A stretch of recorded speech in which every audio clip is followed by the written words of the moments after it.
is Shekhar here. I'm so grateful to the IRF that we get this opportunity to ask you some questions. And for the first time, I've seen you, and I'm glad that I can ask you a simple question. I am a businessman, and one of my, or rather my only hobby is studying religions. So one of them, obviously, being the Quran. So my question is fairly simple. Like, I really liked what you spoke about Aisha. That was a very wonderful thing that you said. So my question is fairly simple. I'll make it very small. But I really hope that I have the opportunity to cross-question you after you answer me on your answer. Thank you. So we see in Muslim, book number 4, number 2127, wherein it says, a part of it that is, he stuck me, Aisha, on the chest, which caused me pain. Further down, if you look at Mishkat al-Masabi, volume 2, page number 690, repeated again in Muslim, book number 9, number 3506, a part of it, I'll just get to the point, wherein Umar is trying to say to the Prophet, or rather trying to make him laugh. He says, Messenger of God, I wish you had seen the daughter of Khadija, where she asked me for extra money, and I got up and slapped her on the neck. God's messenger laughed and said, they are around me, as you see, asking for extra money. Abu Bakr then got up, went to Aisha and slapped her on the neck, and Umar did the same to Hafsa. Now we see something of a pattern coming in. Then if we just jump to Quran chapter 4, verse 34, and those wives you fear may be rebellious, admonish, banish them to their couches and beat them. Now, as I understand from your talk, that there is equal punishment for both man and woman. I'm not contending whether they should be beaten or not. My point is, what is the right of the woman if the man is wrong? Because he gets to beat her up. Brother asked a very good question, and I give you the right to cross-question me after the answer. It is granted. The brother quoted hadith of Sahih Muslim and Mishkat al-Masabi. Do you know the relationship between Hafsa and Hazrat Umar? Well, I've not really got to the point that much. I'm still studying. Do you know the relationship of Aisha and Abu Bakr? May Allah be pleased with them both. Her father, if I'm not mistaken. That's right. I'm asking you a question. Are you married? Yes. Yes. Do you have a daughter? 2 of them. 2 of them, fine. I get to go to heaven. Sorry? I get to go to heaven. No. If you bring them up correctly, I remember with that. love and compassion, then you'll go to heaven, otherwise not. But, just kidding. But that is only righteous deed. Without iman, you can't enter Jannah. So for you to go to heaven, besides upbringing your 2 daughters correctly, you have to follow the laws of the Quran and the Sahih Hadith and be a believer. I understand. That we'll discuss after answer to you. I understand. After answer, inshallah. I'm asking a simple question. Suppose your daughter, if she wants to jump from a 10-story building, what will you do? I'll stop her. Is she adamant? What will you do? Point, yeah. You get the point, very good. If she wants to jump, no, I want to go. I want to fly like Superman. Dad, you are preventing me from being a Superman. What will you do? Well, I'll stop her, obviously. Will you slap her or not? If required. She says, no, I want to jump. What will you do? Well, I can ask it the other way around. What I'm if asking, my wife brother. sees... I'm asking. If she wants to jump from the 10-story. I will hit her. If required. Not normally. You will say, Arey beti, jaan do na, Superman mat bano. Nahi banne ka abba. Jump marne ka hai. Ab dekho kaisa udti hu main. I want to fly. One flap. A father is cruel to be kind. Yes. Now, our beloved Prophet Muhammad said, anyone who does not love Allah and His Messenger more than his own life, he is not a Muslim. Anyone who does not love Allah and His Messenger more than his own life, he is not a Muslim. So there are many occasions what happened that sometimes they were disrespectful to the husband. Not a normal husband, Prophet Muhammad sallallahu alaihi wasallam. There were many occasions, not one occasion. There are many occasions, Hazrat Umar, may Allah be pleased with him, and Hazrat Abu Bakr, may Allah be pleased with him. When they came to know that one of the wives has caused pain to the Prophet, they were the father-in-law of the Prophet. But they loved the Prophet not only more than their daughter, they loved the Prophet more than their own life. There are many occasions. Which occasion you are referring to, I don't know. There were occasions when they came to know that my daughter has caused pain to the Prophet of Allah. How dare she does it? They being father, they have the right to slap. Not you and me. For us, they are the Ummahatul Mu'mineen. They are the mothers of the believers. But yet, they were human beings. Even the wives of the Prophet. Though they were wives of the Prophet, they are the best examples, yet they were human beings and they did make mistakes. Like the ayah recited by the Qari, Surah Nisa chapter 4, 32. They want equal rights. There was in Surah Azab chapter 33, where the wives of the Prophet tell the Prophet, why don't you give us the luxury of this world? They objected, why are we undergoing such a life of poverty? So Allah sends a revelation. If you want this world, I will grant it to you, but you will not get Jannah. The verse of the Quran says, I will free you. That means, if you want, I will let you go free. Divorce, not that he divorced. And you can get the luxury of this world, but you won't get heaven in the hereafter. And the wives of the Prophet, they repented and they asked for forgiveness and Allah forgave them. So here also it's in context.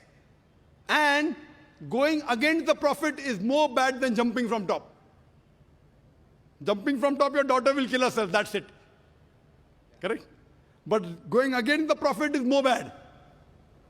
Did you get the answer? Sir, but my question still stands. I understood your point. I haven't completed my answer. Okay, you asked the question, no problem. My question is pretty simple. I haven't completed my answer yet, brother. All right. Because I know your question was in two parts. Then you quoted the verse of the Quran, Surah Nisa, chapter 4, 34. Yeah. And said about wife beating. I want to complete that before you answer. Otherwise, you said Zakir answered half. I only answered one part of your question regarding hadith. The second part is of Surah Nisa, chapter 4, verse number 34. Exactly after the verse that was recited by the Qari. After verse which says, Ar-Rijalu Qawwamuna 'ala an-Nisa, that the men are the protectors of the women. The verse says that if they're disobedient, then don't talk to her. After that, don't share the bed. Then the Arabic word is daraba, means beat her lightly. The Arabic word is beat her lightly, daraba. Ibn Abbas, may Allah be pleased with him, said, when you beat your wife, you should not beat on the face. Point number one. Point number two, when you beat your wife, there should be no mark left on her body. And he gave an example, beating with a miswak. Miswak is toothbrush. In modern way, I will say beating with a handkerchief. Handkerchief. Now, if you beat your wife with a handkerchief, it is symbolic. It is not wife bashing. Wife bashing is not allowed in Islam. Wife bashing means one shot on the face. Hit so hard so that the mark remains. She'll remember you for the next 1 week or 2 weeks. In Islam, wife bashing is prohibited. It is daraba, means beat her lightly. That means first you tell her she's wrong. You admonish her. Don't share the bed with her. Ultimatum. Last warning. Beat her lightly. Now, what I said, for any crime committed, the punishment is same. Punishment is same. Beating lightly is not a punishment, it is a warning. Can you do the opposite? Can the daughter hit the father? What if your daughter slaps you? Will you like it? No. Why? Equality. Let me complete my answer. You talk about equality. If your daughter slaps you, will you like it? No. No. There may be occasion when you get lunatic, when you become very old, and if you want to jump and then she slaps you, I will agree with her, correct?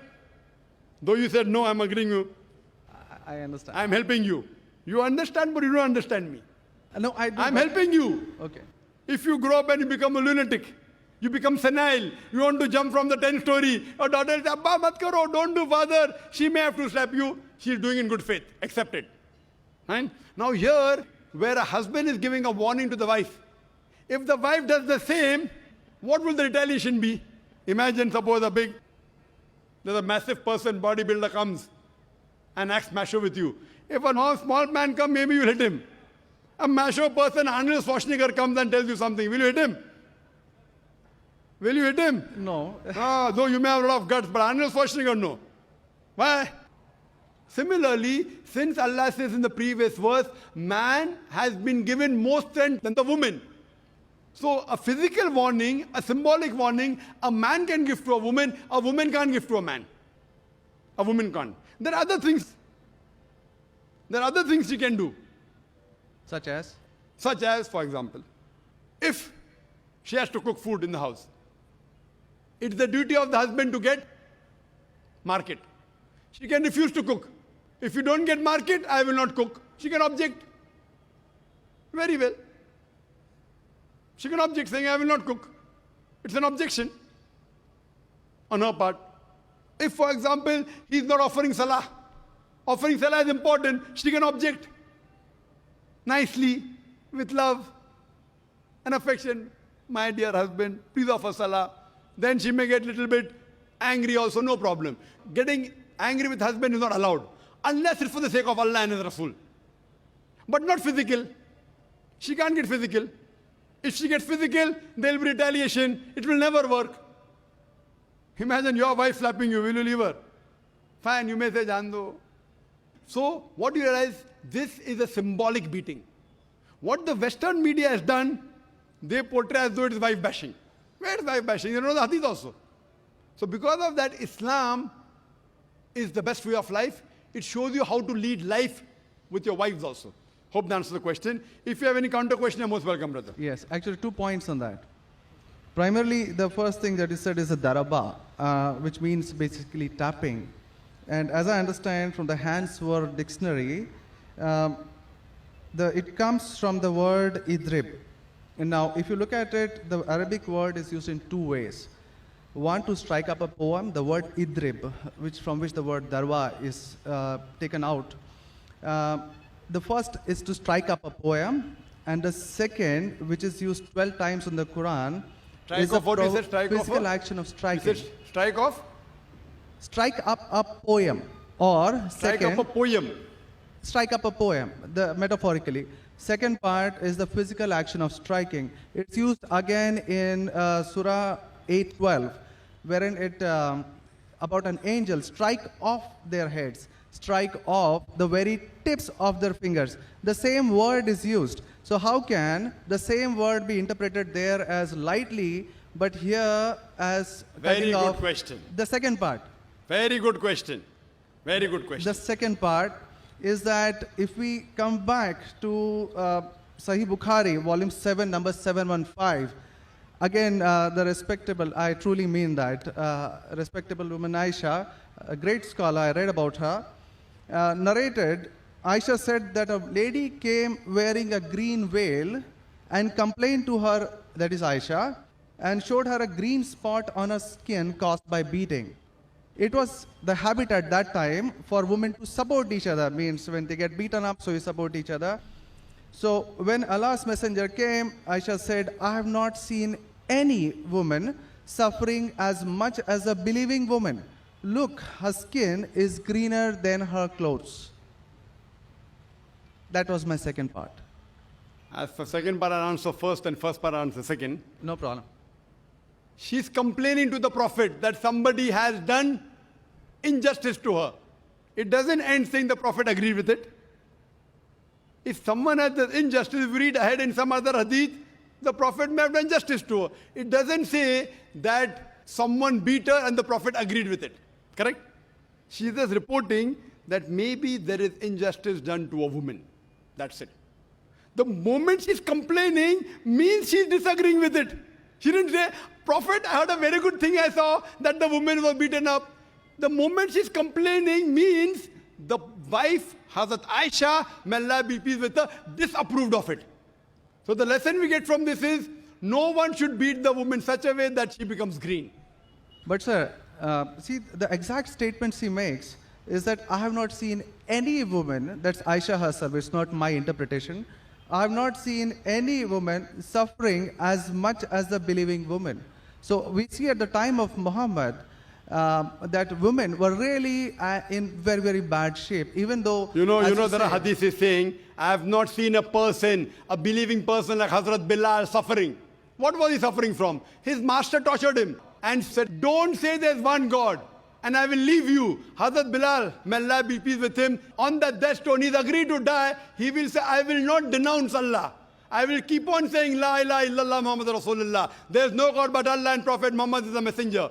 He's taking the pain. That means if I say Hazrat Bilal is a believer who is being tortured, that does not mean that what act that being done on Hazrat Bilal, may Allah be pleased with him, is right. It is wrong. but he's a believer who's taking the pain. In this context, we have to see the context and go to the Shara. You have to see Fath al-Bari, and what was the woman? What was she? Who tortured her? Was it the master? Was she a slave woman? You have to go to the Shara. I'm not a muhaddis. I'm telling you what the answer can be. You have to go to the Shara and find out. Why was she? Who hit her? Who beat her? Did the husband do? Was the husband a believer? There are 10,000 reasons. But Just because... excuse me, in Mishkat al-Masadi, Brother Shekhar, volume 2. Brother Shekhar, Yes. what I would like you to do, there are so many people waiting at all the mics. Precisely, concisely, I would like you to put your question in a few words and then close. Because you got such a big sheaf of papers, there are many people I see waiting with small slips just or one something. question. So we cannot allow this whole thing to go on. This is not a debate session. It's a question and answer session. I want you to put your question in the next 4 sentences. Let Dr. Zakir answer so that all the many ladies standing there here also get a chance. We have exactly 1 hour, 12 minutes left. We have occupied 20 minutes already. Brother, initially you asked 2 questions answered. You said, I want a counter. What counter you gave? In the counter, you're asking 1 more question. I don't mind answering your 100 questions, but in this rule, 1 question at a time, go behind the queue, no problem. You asked 2 questions, give the answer. You said, I want a counter question. With the counter question, you're asking 1 more question. So, I'm very kind, I don't mind. I would love. After finishing, you can come in the cabin. And inshallah, I will answer all your questions. I want to ask you, after I answer your question, what will you do? Will you believe in the religion Hazrat Aisha believed? Yes or no? I yet have to answer your counter question. Well, it's not just this one point. There are many, many more. I'll answer inshallah all. How many are there? 10, 20, 50, 100? How many? Well, we can sit on that. How many approximately? Well, there are many more. I've not How really many? counted them. 10, 20, 100, 1,000, 10,000? How many do you have now in your mind? Well, I do have. How many? 10, 20, 30? How many? Yeah, probably quite a few. Maybe, Quite a few is how much? 5 or 10? Approximately. I don't know, maybe 100 questions. 100 questions you have? Brother, after this session is over, we sit together. Okay? Write down all the 100 questions. Inshallah. Inshallah. I will try and answer everyone. Okay? I request you. We'll spend the full night together. I don't mind. Because you're a seeker of truth. And I'm also a seeker of truth. And my job is to try and clarify the truth. Not that I'm a scholar. I will try and answer all the 100 questions. But I doubt whether you'll be able to write 100 questions. I doubt. Coming to your main counter question, brother. That will be basic counter question. Counter question of yours is that daraba has got 2 meanings. One is strike off the head.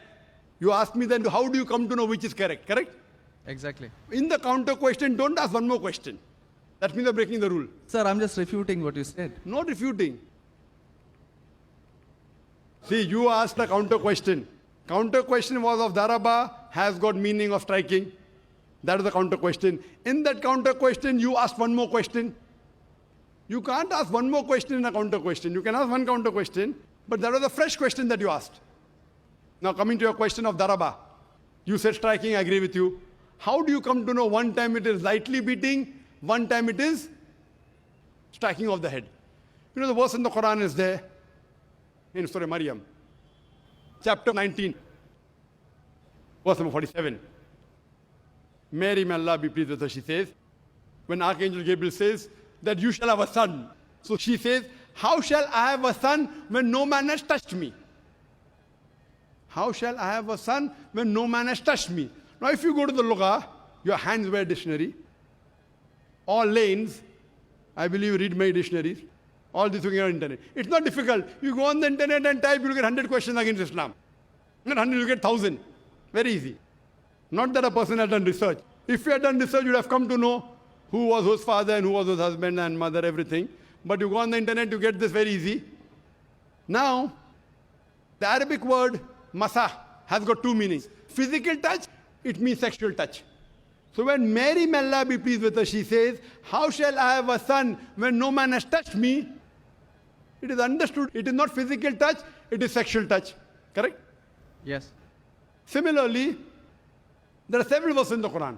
Now, when there are 2, 3 meanings, even both can be correct or one can be correct.